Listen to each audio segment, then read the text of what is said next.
Welcome to the EURAKNOS podcast.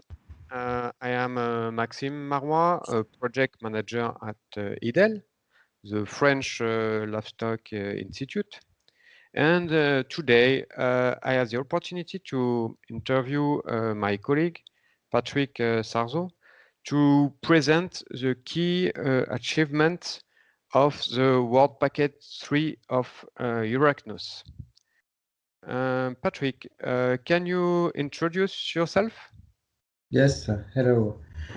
Hello, Maxime. Yes, I can. Well, I'm a project manager and the head of the Tools and Methodology Board in the French Livestock Institute. And involved, this institute is involved in different projects in Europe, just like Fair Share, EURAKNOS, Eureka, PLED, and so on. What were the main objectives of the World Package 3 of the EURAKNOS project? Well, it's a good question because this work package is quite strategic in this project because it's just between, let's say, a large overview of what have been the networks, the knowledge, the thematic networks organized knowledge reservoir, and what could have been the contents, several contents in those reservoirs, and to organize and build and design a knowledge reservoir itself for this EURAKNOS project. And this web package 3 was focused to the designing of this knowledge reservoir. It means to define the common format and design also the best harmonized procedures and process to develop these reservoirs as far as they have been implemented in those thematic networks. Okay, it's very interesting. What were the main difficulties identified, and how did you overcome them? Well, this project focused mainly on the question of the multi-actor processing, and so we have in this work package the objective to organize a participative way of exchanging between all the stakeholders, participants, partners, and also end users of the thematic networks. So, and especially for this web package, we had to organize several working groups. One for around data, second about the designing, another one about the dissemination and communication around the thematic networks, and the last one about the multi-actor methodology, process methodology. And for that, we have to also to organize something as transversal as possible. It means that we had to, for those working group, to organize some exchanges between them. So we decided to organize those working groups all together in the same place at the same moment to get these transversal exchanges between them. And that's what have been done by special meetings in Paris by the end of this 2019.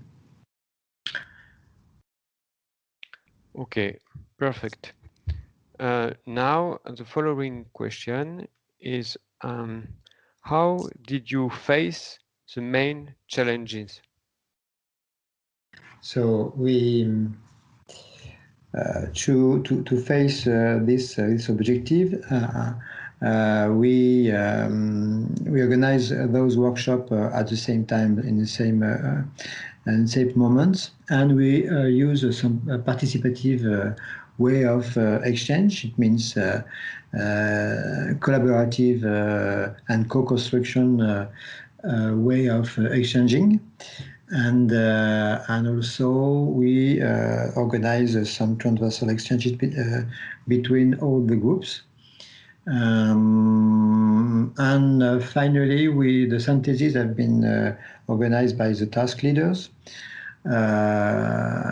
around the fifth task, that is a main task for this work package, is to present the recommendation for the stakeholders of the thematic networks who had to build some knowledge reservoirs. So the following question is, can you tell me about your most interesting learning outcomes so far in this work package?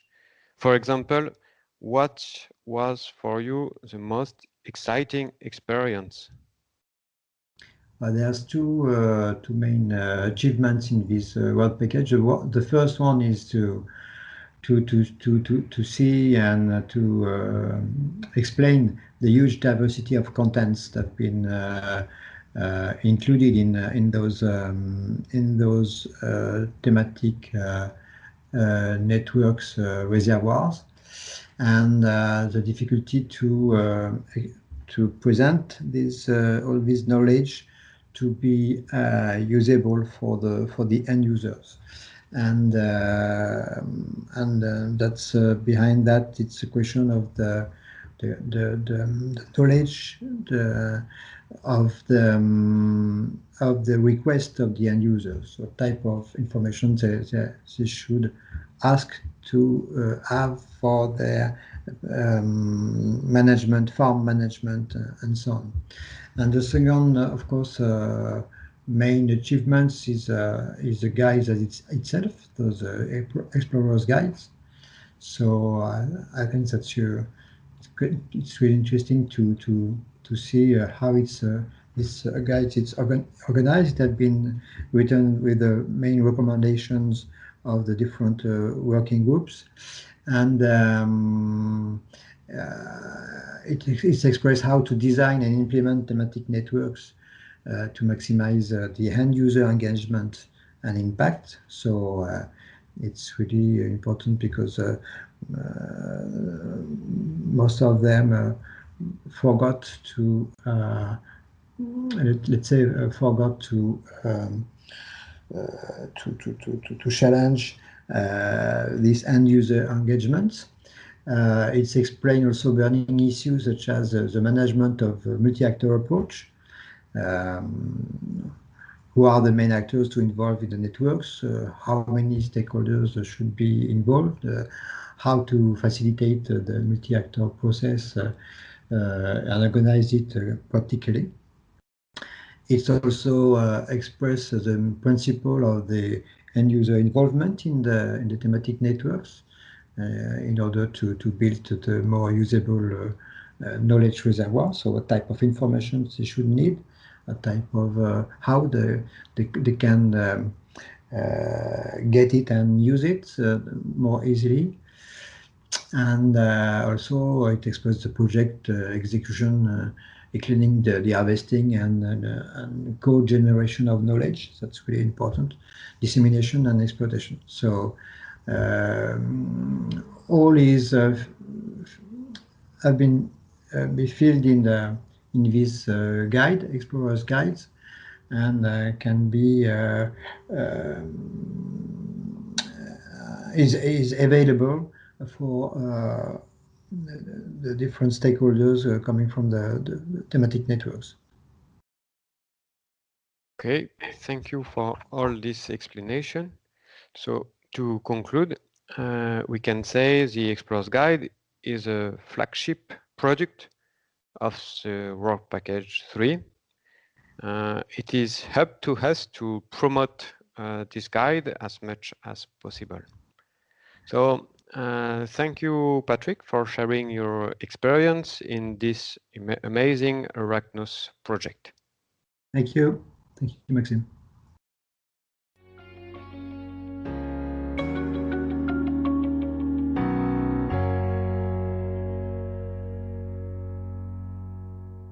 The EURAKNOS project has received funding from the European Union's Horizon 2020 Research and Innovation Programme under Grant Agreement number 817863.